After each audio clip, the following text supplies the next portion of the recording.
HSK4 Chapter 7最好的医生是自己最好মানে হচ্ছে সবচেয়ে ভালো the অ্যাডজেক্টিভের পর আমাদের the ব্যবহৃত হয় 最好的 সবচেয়ে ভালো 医生 ডক্টর বা ডাক্তার বলি আমরা 最好的医生 সবচেয়ে ভালো ডাক্তার হচ্ছে 是মানে হচ্ছে是হচ্ছে 自己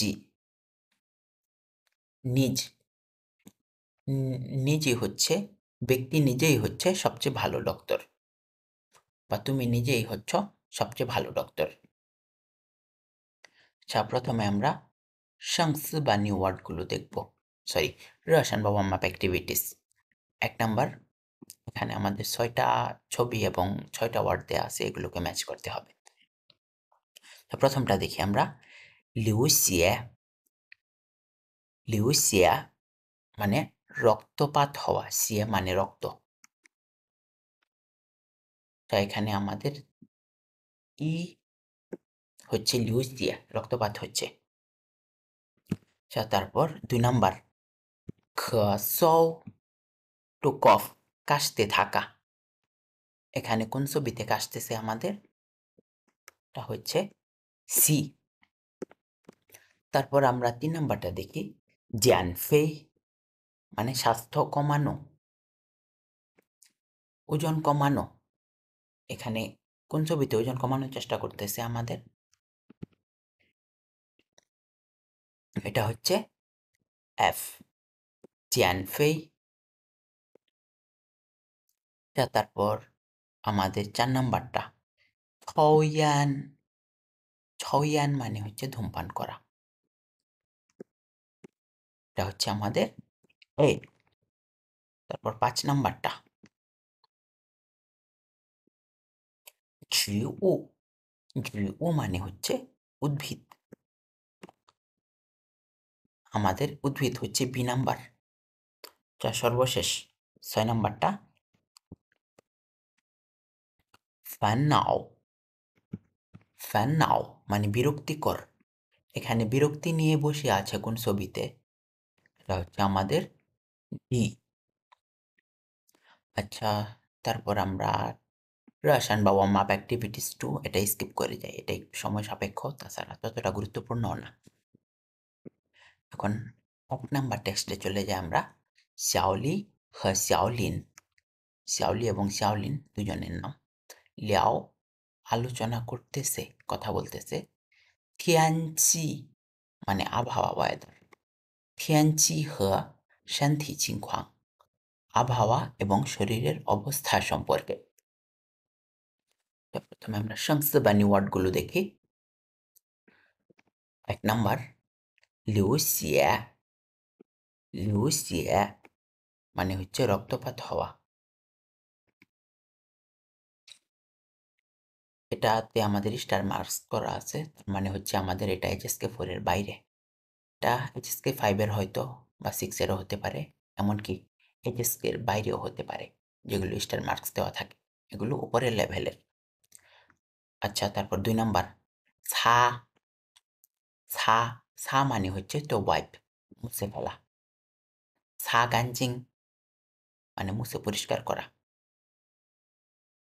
আচ্ছা তারপর 3 নাম্বারটা চি হও চি হও চি হও মানে হচ্ছে জলবায়ু আবহাওয়া আর জলবায়ু দুইটা ভিন্ন বিষয় জলবায়ু হচ্ছে আবহাওয়ার কোনো একটা অঞ্চলের বেশ কিছু দিনের আবহাওয়ার সামগ্রিক পরিস্থিতি চি হও সাধারণত বলে উষ্ণ আবহাওয়া আর্দ্র আবহাওয়া শুষ্ক আবহাওয়া ইত্যাদি আচ্ছা 4 নাম্বার কুজি মানে হচ্ছে টু এস্টিমেট বা অনুমান করা আচ্ছা খনাং এর সাথে গুজি এর কিছুটা মিল আছে আবার কিছু অমিলও আছে এটা আমরা হয়তো গ্রামার পয়েন্টে দেখবো আজকে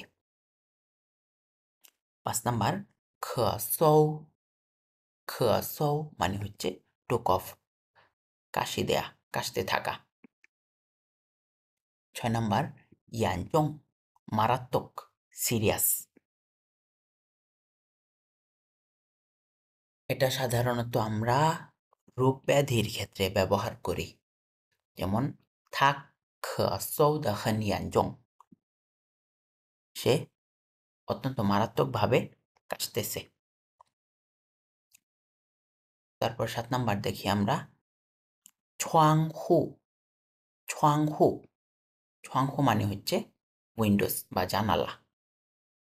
আমরা দরজার চাইনিজ পড়েছিলাম সম্ভবত HSK 1-এ, এখন জানালা শিখতেছি এসে HSK 4-এ। ছুয়াংহু জানালা, মান মানে দরজা। তারপর 8 নাম্বার ওয়ার্ড খংচি মানে হচ্ছে বাতাস। আচ্ছা, আমরা টেক্সটটা শুরু করার আগে আমাদের প্রথম গ্রামারটা দেখে আসি। প্রথম গ্রামারটা হচ্ছে আমাদের কুজি মানে হচ্ছে টু এস্টিমেট, অনুমান করা। আচ্ছা, এটা আমাদের একটা আনুমানিক হিসাব প্রকাশ করে, হয়তো এটার কারণে এটা ঘটতে পারে, একটা সম্ভাবনা প্রকাশ করে। উদাহরণগুলো দেখি। 1 নাম্বার ওয়াহাই বুসি গুয়ান, আমি এখন অভ্যস্ত হইনি বেইফাং দা চি হও। বেইফাং হচ্ছে চীনের উত্তর দিক, আমি চীনের উত্তরের আবহাওয়াগুলোতে এখন অভ্যস্ত হইনি। কুজি হয়তো, শিথিয়ানছি থাইকান, আবহাওয়াটা অত্যন্ত শুষ্ক, কান মানে শুষ্ক। 2 নাম্বার নি ইউ মে ইউ, এখানে আমাদেরকে একটা প্রশ্ন করবে, এই জন্য একবার ইউ আরেকবার মে ইউ, একইভাবে নি শিবুশি, নি ইউ মে ইউ। এই ধরনের একবার অ্যাফার্মেটিভ আরেকবার নেগেটিভ পার্টিকেল পাশাপাশি নিয়ে আসলে এর দ্বারা প্রশ্ন করা বোঝায়। নি ইউ মে ইউ চি ওয়ান ওয়ান xiaowang, তুমি কি xiaowang এর কাছে জিজ্ঞেস করেছিলে? কুজি থা ইঙ্গাই ইউ বানফা, হয়তো তার কাছে কোনো পদ্ধতি আছে, তার কোনো পদ্ধতি জানা আছে। বানফা মানে হচ্ছে পদ্ধতি। আচ্ছা, তারপর আমরা 3 নাম্বার দেখি জি ছাং থংজি, এয়ারপোর্টে অ্যানাউন্স করেছে। থংজি অর্থ দুইটা অর্থ, একটা হচ্ছে অ্যানাউন্স করা, ঘোষণা দেয়া, আরেকটা হচ্ছে জানানো, টু ইনফর্ম। আর আরেকটা অর্থ আছে, এটা হচ্ছে নোটিস, এখানে আমাদের জানানো অর্থে অনুবাদ করতে পারি। জি ছাং থংজি, এয়ারপোর্ট জানিয়েছে যে ফেইজি ওয়ান দিয়ান ইগা শাওশি, বিমানের 1 ঘন্টা লেট হবে। ওয়ান মানে লেট হওয়া, দেরি হওয়া, ওয়ান দিয়ান ইগা শাওশি, 1 ঘন্টা লেট হবে। কুজি হয়তো, থা শাও, সে বিকেল লিউ দিয়ান 6টায়, ছাই নাং দাও সাংহাই, সে বিকেল 6টায় হয়তো সাংহাই পৌঁছবে। তাও মানে পৌঁছানো। আচ্ছা, তারপর আমরা একটা কম্পারিজন দেখব, এটা হচ্ছে গুজি আর খনাং এর মধ্যে কি পার্থক্য। এই পার্থক্য বেশি না, মাত্র 2টা পার্থক্য, এটাকে 3টা গ্রামার পয়েন্টে তারা এক্সপ্লেন করছে। আচ্ছা, উপরেরটা আমাদের 2 আর 3 এর কিছুটা সম্পর্কিত রুলস, কিন্তু প্রথমটা ততটা সম্পর্কিত না, এই জন্য প্রথমটা এখানে তারা আলাদা রাখছে। দেখি 1 নাম্বার গ্রামার কুজি, এটা হচ্ছে আমাদের একটা ভার্ব, আর খনাং এটাও আমরা ভার্ব হিসেবে ব্যবহার করতে পারি এক্ষেত্রে, অর্থাৎ কুজি এবং খনাং এই দুইটাই আমরা ভার্ব হিসেবে ব্যবহার করতে পারি। এবং কুজি সবসময় কোথায় বসে, যে আমরা উদাহরণটা দেখি, এই কুজি সবসময় প্রিডিকেটের আগে বসে, ঠিক আছে, একেবারে শুরুতে বসে প্রিডিকেটের, সাবজেক্টের পর। এই প্রিডিকেট হচ্ছে আমাদের সাবজেক্ট বাদে বাকি বাকি অংশ পুরাটুকুই হচ্ছে প্রিডিকেট। এখন আমাদের কুজিটা প্রিডিকেটের আগে বসে, কিন্তু আমাদের এই খনাংটা সরি, কুজিটা আগেও বসতে পারে পরেও বসতে পারে, কিন্তু এই খনাংটা আমাদের দেখেন এই প্রিডিকেটের কিছু অংশ যাওয়ার পরে এই মডিফায়ারের পরে বসে। এই যে আমাদের জস, এখানেও একটা, এই প্রথম 2টা সেন্টেন্স যে উদাহরণ দিয়েছে এই দুইটার মানে একই। এই যে দেখেন এখানে একটা জার্সি আছে, এখানে আছে একটাও জার্সি আছে, মানে এইবার অর্থে এই এই কুজি শব্দটা জার্সি এর আগে বসতে পারছে, কিন্তু খনাং শব্দটা জার্সি এর আগে বসেনি। শুধুমাত্র জাসি এর পরে বা খাওশি এর উপরে বসছে খানাং। পরবর্তীতে এই আমাদের মডিফায়ারের পরে ওই খানাংও বসতে পারে, গুজিও বসতে পারে। কিন্তু আমাদের গুজিটা মডিফায়ারের আগে কখনোই আমাদের খানাং বসাতে পারবো না। আচ্ছা, আমাদের উদাহরণটা কি দিয়েছে দেখি। মিংথিয়ান আগামীকাল জিউ খেয়াই সাংওয়াং ছা ছাংজিলা। আগামীকালই আমাদের ইন্টারনেটে রেজাল্ট দেখা যেতে পারে। 我这次考试估计অথবা可能考得不错। আমি হয়তো এবারের পরীক্ষা অসাধারণ দিয়েছি। যদি আমরা গুজি ব্যবহার করি, খাওশি এর পরে ব্যবহার করব গুজি বা খানাং, দুইটাই ব্যবহার করতে পারবো। আর যদি গুজি ব্যবহার করি, আগেও ব্যবহার করতে পারবো, পরেও ব্যবহার করতে পারবো। আচ্ছা, এখন আমরা আসি গ্রামাটিক্যাল 2 এবং 3। এই দুইটা আলাদা করার প্রয়োজন ছিল না, আমি মনে করি।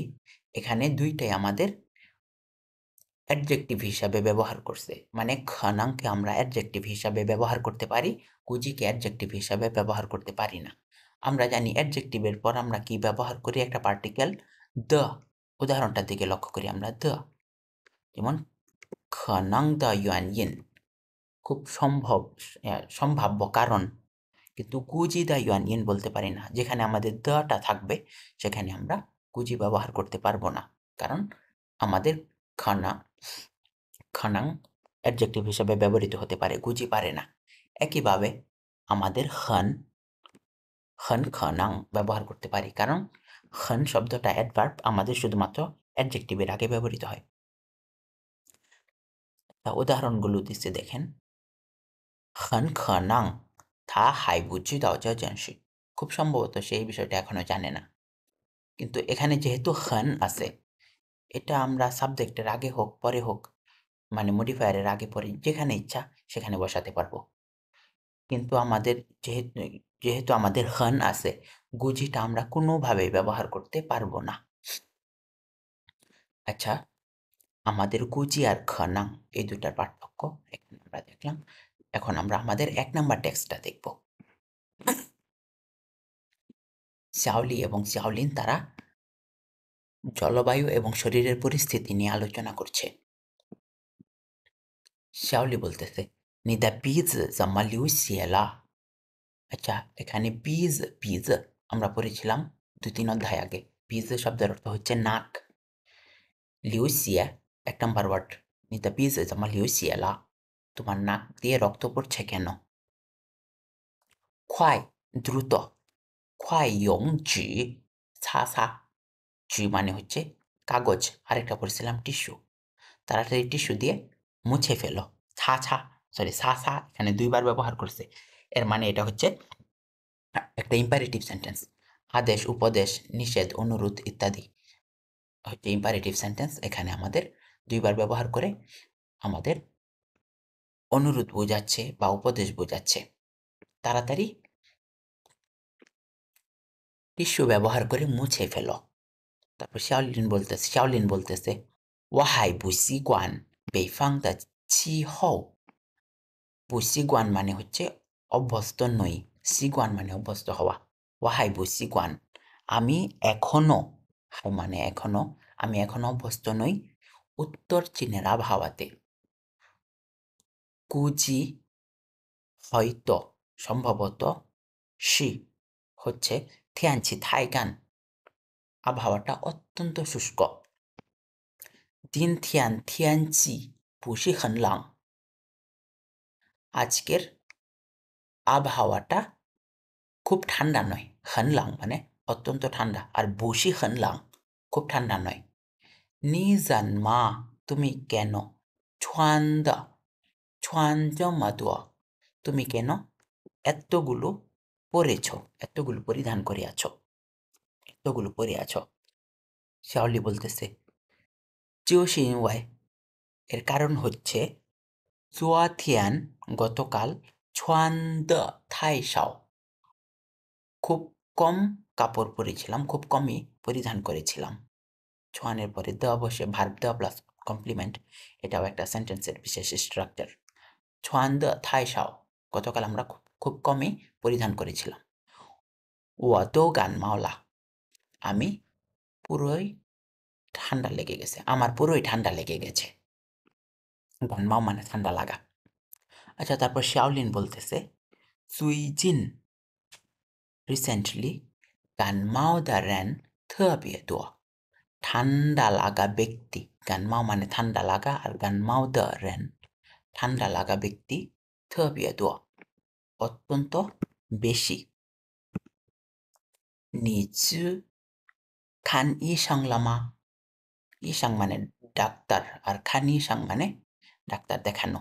নিচু খান ইসাং লামা, তুমি কি ডাক্তার দেখাতে গিয়েছিলে? শাওলি বলতেছে মেয়ো ওয়া জিশি খাসৌ, আমার কেবল কফ হয়েছে, কাশি হয়েছে। You there থৌ Thang, you there মানে একটু, আর থৌ, থৌ মানে পড়ছিলাম আমরা মাথা, আর থৌ থাং, থাং মানে ব্যথা, থৌ থাং মাথা ব্যথা, একটু মাথা ব্যথা। বুয়ানজং ততটা সিরিয়াস নয়, মারাত্মক নয়। দুয়া হে দেয়ার সুই, হে মানে পান করা, দুয়া হে দেয়ার সুই বেশি বেশি পানি পান করলে জিও হাওলা, তাহলে ঠিক হয়ে যাবে। শাওলিন বলতেছে ছুনথিয়ান থিয়ানচি, ছুনথিয়ান হচ্ছে আমাদের বসন্তকাল। এই যে দুইটা আমাদের দুইটা থিয়ান একসাথে, কিন্তু দুইটা দুই শব্দ। চিনথিয়ান থিয়ানচি, আজকের বসন্তকালের আবহাওয়াটা শিলং শিরা, আমাদের এটা একটা প্রভার্ব, চাইনিজ বাগধারা বলতে পারি। শিলং শিরা মানে একটু পর পর ঠান্ডা, আবার একটু পর গরম, একটু পর ঠান্ডা একটু পর গরম, এটাকে বলে শিলং শিরা, একটু পর পর ঠান্ডা একটু পর পর গরম। থবিয়ে রং ইয়ে, খুব সহজেই, আমরা ফেইচাং ব্যবহার করতাম না, ওইটার পরিবর্তে থবিয়ে ব্যবহার করবো এখন থেকে। থবিয়ে রং ইয়ে, খুব সহজেই গান মাও ঠান্ডা লেগে যায়।